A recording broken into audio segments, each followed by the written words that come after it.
नमस्कार। कैसे आप लोग? आज हम लोग अध्ययन करेंगे। राष्ट्रपति की चुनाव की बात करते हैं तो पूरे विश्व की नजर रहती है, तो हम लोग कैसे पीछे रह सकते हैं। हम लोग भी जान लेते हैं कि राष्ट्रपति का चुनाव कैसे होता है अमेरिका में, क्योंकि राष्ट्रपति का चुनाव अमेरिका में बहुत पचड़ा वाला है। 4 साल कार्यकाल होता है राष्ट्रपति का, 2 साल तक तो इलेक्शन ही चलते रहता है। तो क्या पचड़ा, क्या नौटंकी है, जरा इसको हम लोग देखते हैं।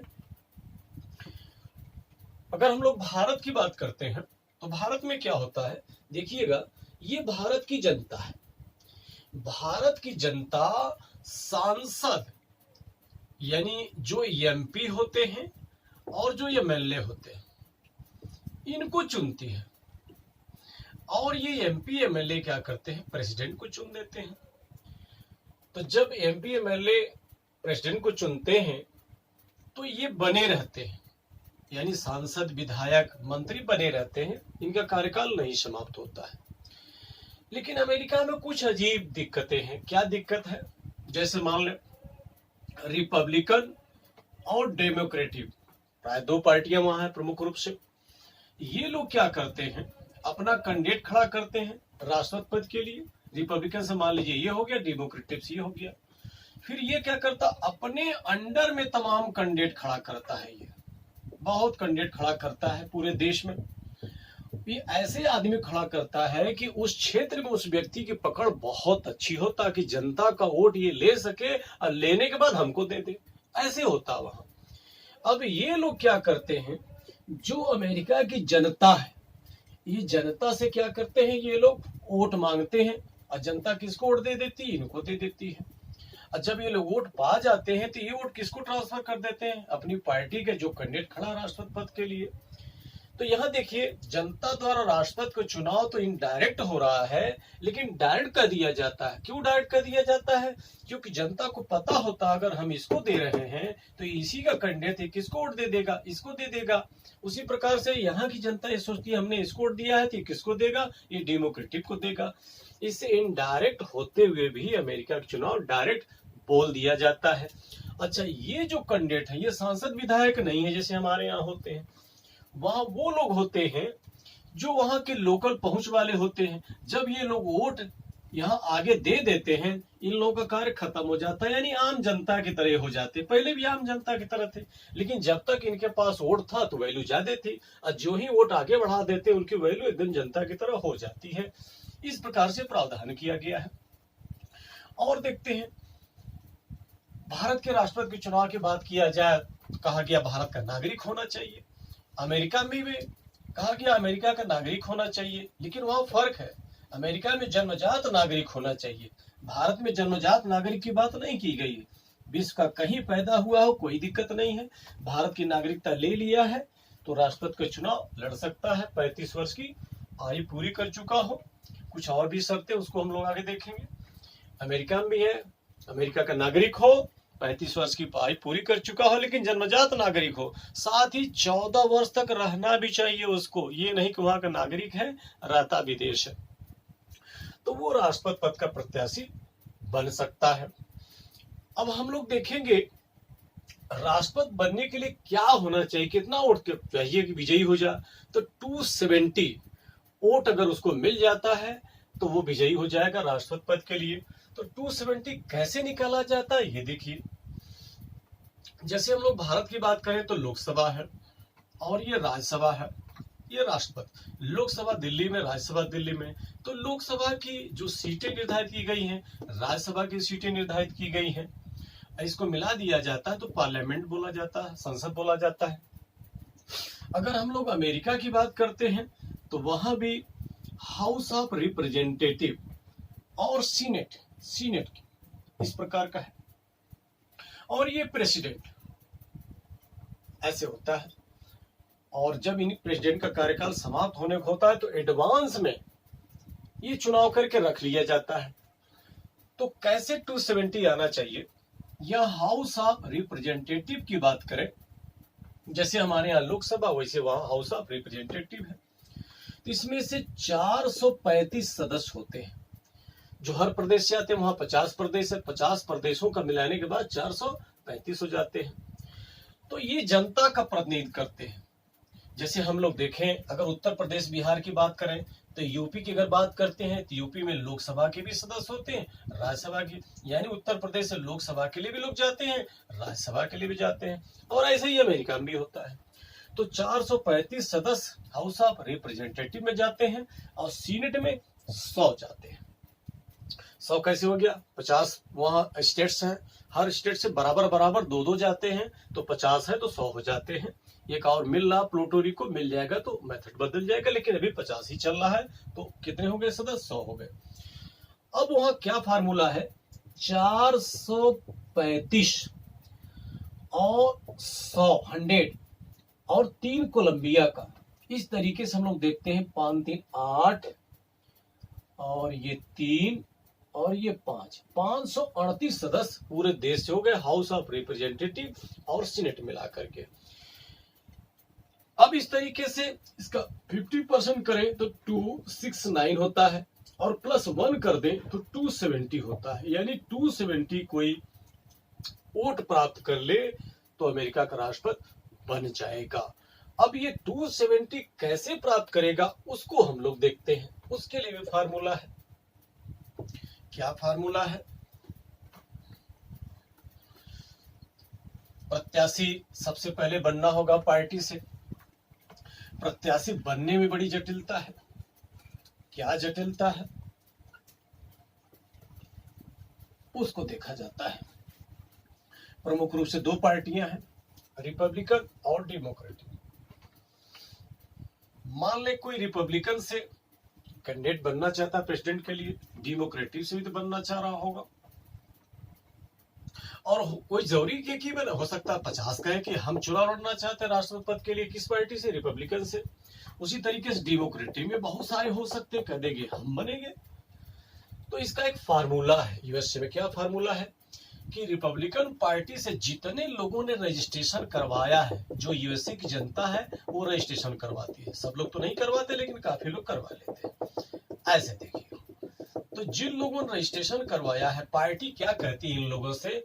जाओ इनके सामने हाथ जोड़ो और मांगो क्या? जनाधार। किसके लिए? राष्ट्रपति पद का प्रत्याशी बनने के लिए। किस पार्टी से? रिपब्लिकन से। तो ये लोग जाके हाथ जोड़ते हैं इनके सामने और क्या कहते हैं?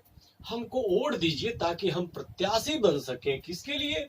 इस पार्टी से राष्ट्रपति पद के लिए। तो जब इतने प्रत्याशी हो गए तो जितना वोट पड़ा है वैलिड मत का 50% +1 चाहिए। 50% +1, तभी रिपब्लिकन का वो कैंडिडेट बन सकता है और तभी डेमोक्रेटिक बन सकता है। यह फार्मूला यहां भी लागू होगा। अब मान लीजिए इन लोगों ने क्या किया? कोई 50% +1 नहीं प्राप्त किया, तो फिर इनसे कहा जाएगा फिर जाओ, फिर इलेक्शन होगा, बार बार इलेक्शन कराया जाएगा। हाँ, ये बार बार इलेक्शन कराने से ये होगा, जब सबसे कम वोट पाया रहेगा उसको बाहर कर देते हैं, लेकिन तब तक वोटिंग कराते रहेंगे जब तक 50% +1 कोई न पाले इसमें से। मान लीजिए ये पा लिया 50% +1, तो इसका मतलब ये हो गया बाकी लोग बेकार हो गए, कुछ भी मतलब नहीं है एकदम। अब उसी प्रकार से यहां भी आते हैं। इस पार्टी में बहुत से लोगों ने रजिस्ट्रेशन कराया होगा, तो पार्टी क्या कहेगी? जितने लोग राष्ट्रपति पद का प्रत्याशी बनना चाहते हैं उनसे कहेगी जाओ, जिन लोगों ने रजिस्ट्रेशन करवाया है, जिन्होंने पंजीकरण करवाया है, उनसे रिक्वेस्ट करो, और रिक्वेस्ट करने के बाद 50% +1 वोट लाओ इन लोगों का, तो तुम प्रत्याशी डेमोक्रेटिक से बन सकते हो। तो इसी तरीके से बार बार इलेक्शन यहां भी कराया जाता। कब तक कराया जाएगा? जब तक इसमें से कोई कैंडिडेट 50% +1 न ला दे। और वही फॉर्मूला यहां भी लागू होता। नहीं ला पाएगा तो नीचे वालों को अक्सर बाहर कर दिया जाता है, कुछ ही रहने दिया जाता है। और संजोग से मान लीजिए ये 50% +1 ला दिया, तो इस तरीके से इन लोगों को बाहर कर दिया जाएगा। ऐसे तो ये देखिए कैंडिडेट तैयार हो गए राष्ट्रपति पद का चुनाव लड़ने के लिए, रिपब्लिकन से, डेमोक्रेटिक से। ऐसे होता है। अब यहाँ पर आते हैं कैसे और चुनाव प्रक्रिया आगे बढ़ती है उसको देखा जाता है। अब तो कैंडिडेट निर्धारित हो गया कि किस पार्टी का कौन सा कैंडिडेट चुनाव लड़ेगा राष्ट्रपति पद के लिए। अब इसके आगे और जटिल प्रक्रिया होती है। क्या प्रक्रिया होती है? जैसे मान लें रिपब्लिकन का कैंडिडेट है और डेमोक्रेटिक कैंडिडेट है। और ये कैंडिडेट तैयार हो गया है, ये भी कैंडिडेट तैयार हो गया। अब ये क्या करेंगे कि जितने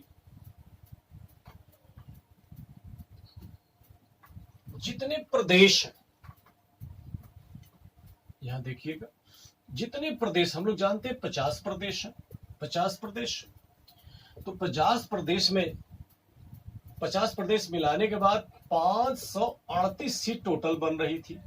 जैसे हमारे यहाँ लोकसभा राज्यसभा मिलाने के बाद सीट बनेगी, वैसे वहां समझिए कि हाउस ऑफ रिप्रेजेंटेटिव और सीनेट को मिलाने के बाद 538 सीट बन रही थी। तो हाउस ऑफ, यहां मैं बना ही दे रहा हूं, हाउस ऑफ रिप्रेजेंटेटिव और सीनेट, और हर प्रदेश से सदस्य आते हैं हाउस ऑफ रिप्रेजेंटेटिव के लिए भी और सीनेट के लिए भी। जैसे हमारे यहाँ लोकसभा के लिए आते हैं, राज्यसभा के लिए आते हैं। अगर उत्तर प्रदेश की बात करें तो लोकसभा, उत्तर प्रदेश से भी लोकसभा में भी जाते हैं और उत्तर प्रदेश से राज्यसभा के लिए भी जाते हैं, दोनों दिल्ली में है। उसी प्रकार से यहाँ भी है।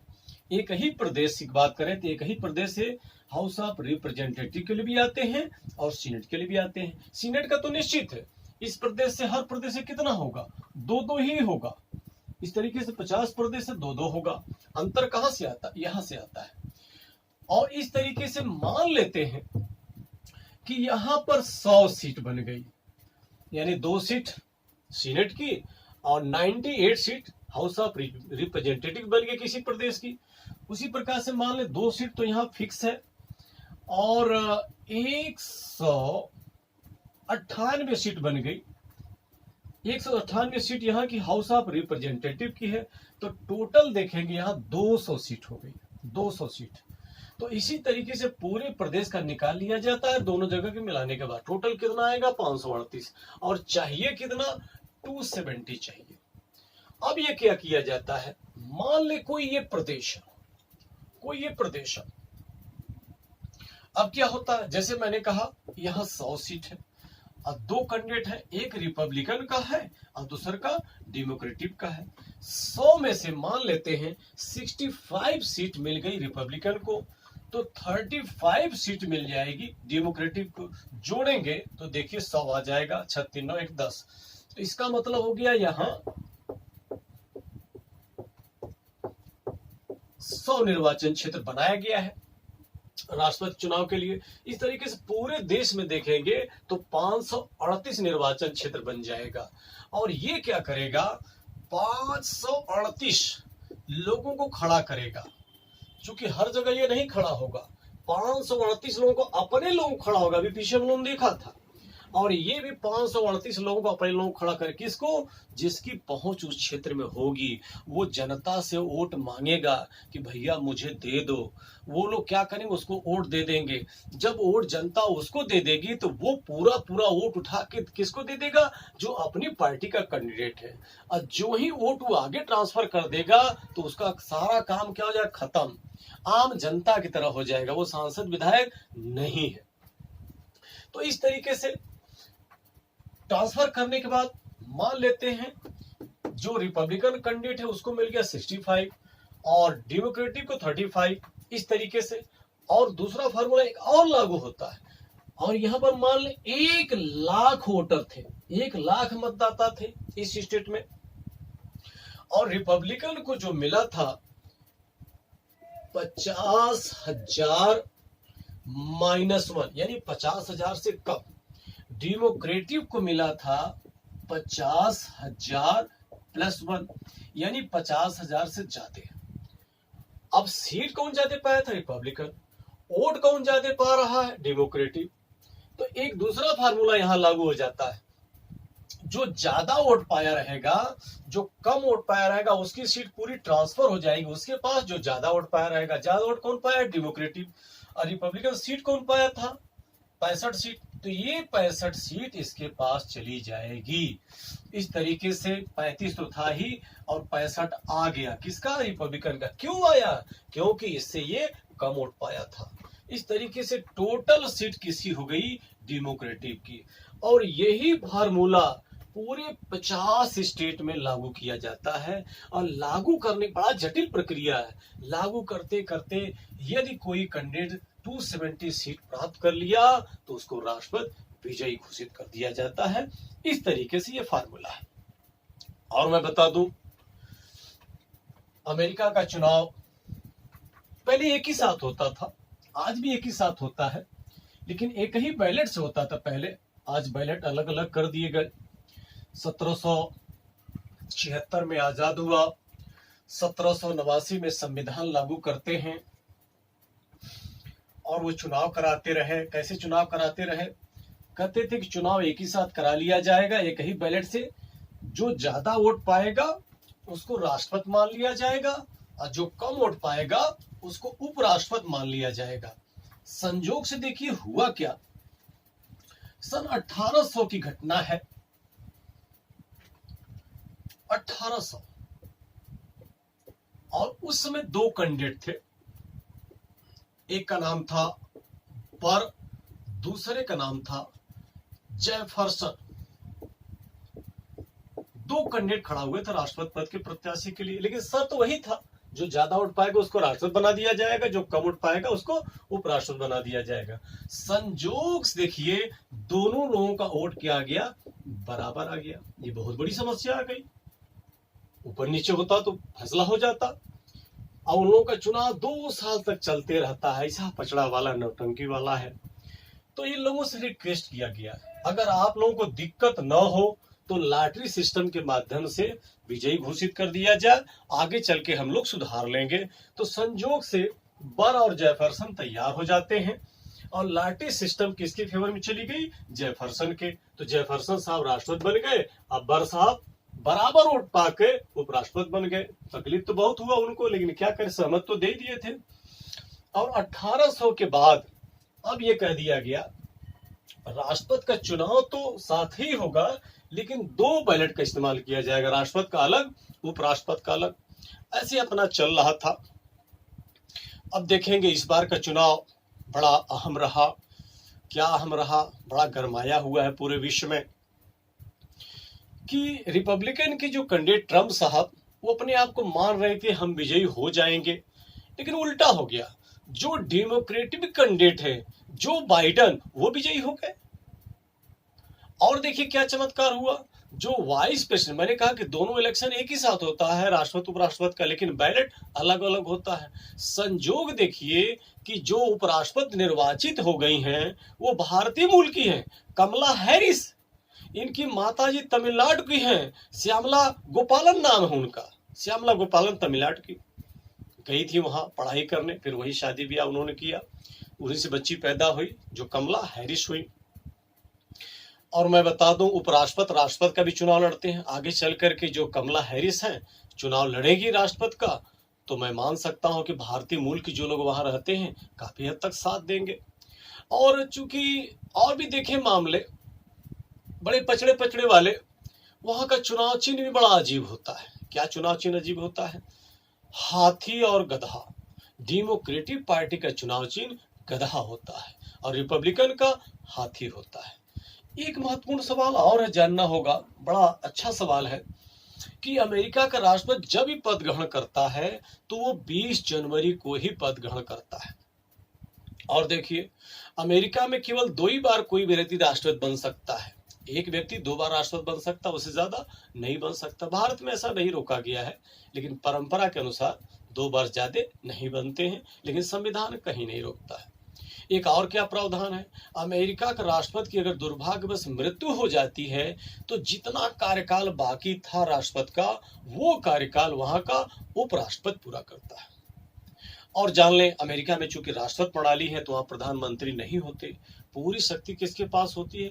राष्ट्रपति के पास होती है। वहां राष्ट्रपति प्रणाली है, प्रेसिडेंशियल सिस्टम ही है। अच्छा, अमेरिका के राष्ट्रपति की नजर क्या होती है? पूरे विश्व पर होती है, और पूरे विश्व की नजर अमेरिका के राष्ट्रपति पर होती है।